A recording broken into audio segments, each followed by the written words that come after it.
Is the new Bintac T50 based on the T9 or the S45 chassis? Let's get into it. So as a person with 5 S45s in my collection, I happen to know this platform pretty well. Gotta tell you, I was nothing but excited yesterday when I saw the T50 advertisement drop from the official Bintac website.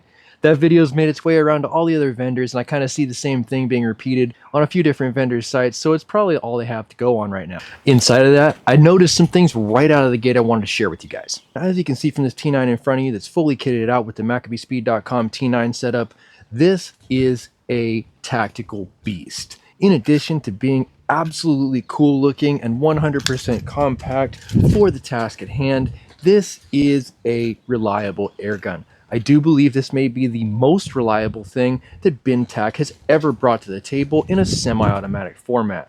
The S45, however, has had mixed results across the entire user base. Either you had swimming success with it or you were breaking valve pins pretty much every time you tried to shoot it, right? There's been an absolutely mixed bag of reactions to the original batch of 45 caliber and 9mm S45s. A lot of the issues that people had kind of stemmed from the magazine tension and that helical spring that drives those rotary magazines. But, you know, each gun's going to be a little bit different, and you'll never know exactly what you're dealing with until an issue arises and you rectify it. Now, even though these two receivers are incredibly similar, there are some key differences that we're going to need to go ahead and pay attention to.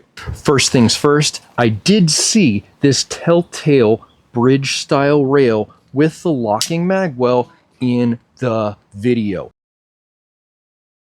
That just simply does not exist unless you buy the aftermarket kit on the T9. So that was step number one in identifying that these are probably S45 receivers, not T9 receivers. Second thing we got to look at, let's look at the actual pinhole locations themselves. Boom, boom, boom.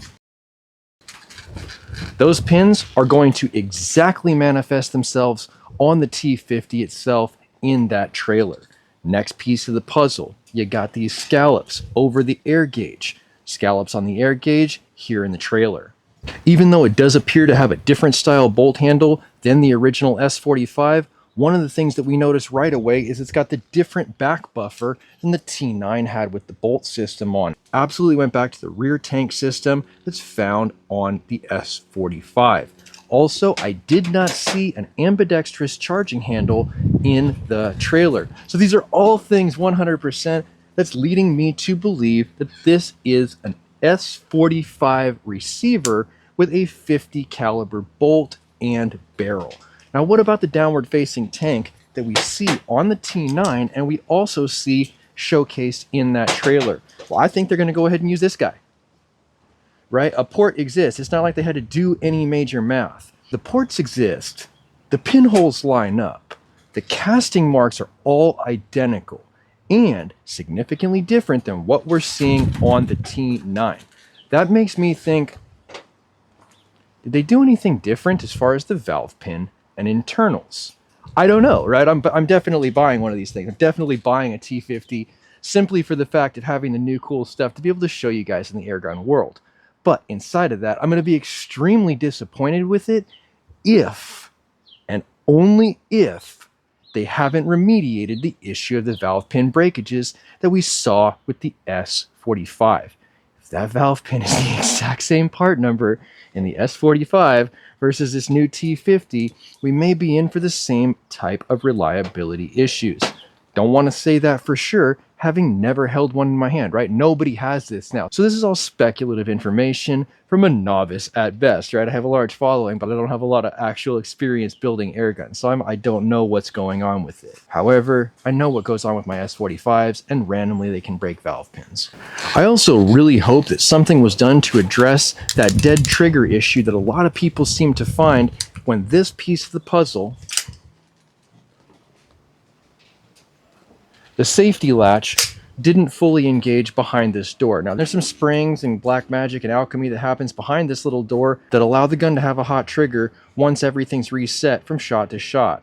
So, in theory, it would shoot, boom, bolt would reset, that door would close right there, and allow you a second follow-up shot at that point.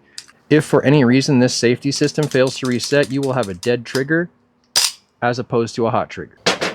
Once again, no hate towards Bintac. I mean, I'm wearing the shirt. It fits the motif for the video, right? No hate towards Bintac. I do own 5 S45s because I did enjoy them greatly, but it was an imperfect machine in the first iteration. I know that Bintac has been making great strides as far as the quality level that they've tried to improve on over the years.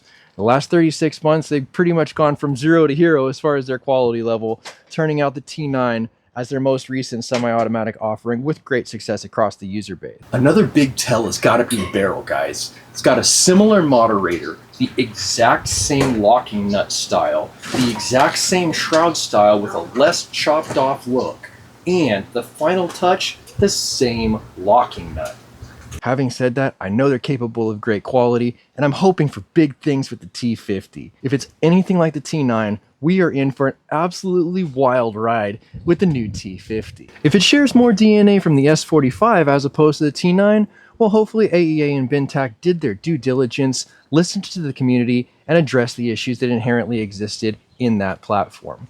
Time will tell, and we'll only know once I go ahead and get one. I think it's going to be a great place to go ahead and end this video, but if you like this video, give it a thumbs up. You want to see more content like this, make sure you subscribe for more with that notifications button so you can stay current on the channel as well as when these videos come out. If you really like what you saw today, showing you the absolute latest and greatest in airgun technology, make sure you share it so somebody else can see it, and I'll catch you boys in the next one.